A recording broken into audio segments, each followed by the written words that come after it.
La dernière génération de bigouden en coiffe est née dans les années 1920. Depuis, le nombre de femmes portant la coiffe diminue chaque année.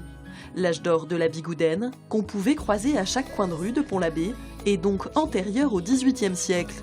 À l'époque, la coiffe est petite, pas plus de 10 cm. Elle finit par prendre de la hauteur, jusqu'à 35 cm en 1930.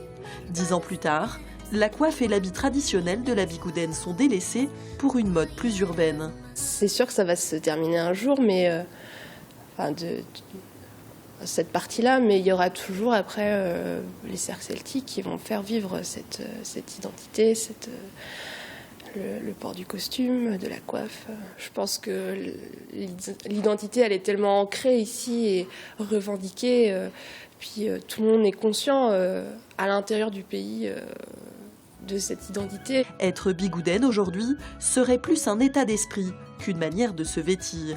Je parle breton, je fais partie d'un cercle, je suis attachée du coup à la culture, je suis née à Pont-l'Abbé, donc je pense que j'ai tous les éléments qui peuvent constituer l'identité bigoudaine, mais après c'est vraiment un état d'esprit.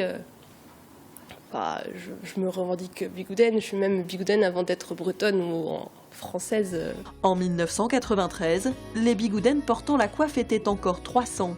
20 ans plus tard, il n'y en a plus que 2. Malgré tout, cette mode inspire encore certains créateurs contemporains.